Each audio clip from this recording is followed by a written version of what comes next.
Si è tenuto a Vicenza sabato 8 novembre il convegno Odontotecnica, un'arte in evoluzione, organizzato da Confartigianato Imprese Veneto. Al centro della discussione i nuovi materiali e le sfide del digitale, come cambiano processi e le competenze nel dialogo tra medico e laboratorio. Ai microfoni di Impresa Diretta i presidenti Giampaolo Bullo e Paolo Piovanna. Siamo qui oggi al Confartigianato a Vicenza, la quale ringrazio per la disposizione che ci ha dato per l'organizzazione di questo evento, organizzato da Confartigianato Imprese Veneto, e per parlare oggi di vari argomenti che riguardano il nostro settore dell'odontotecnico,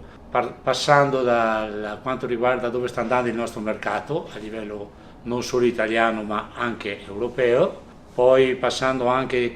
quanto influisce sulla salute scheletrico-muscolare del nostro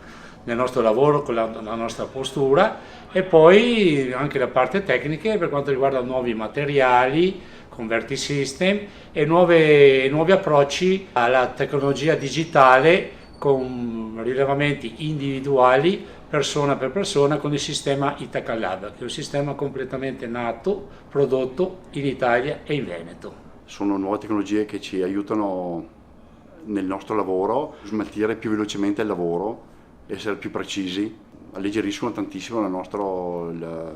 nostro fabbisogno di tempo, ci alleggeriscono molto sul tempo visto. E sono contento, ci sono tanti ragazzi oggi, delle nuove leve, abbiamo bisogno di nuovi ragazzi, ci mancano proprio dipendenti che ci diano il cambio generazionale nel nostro lavoro. Quindi speriamo che continui in crescita, ci sono tanti ragazzi che prendono il nostro posto, ecco, quello è importante.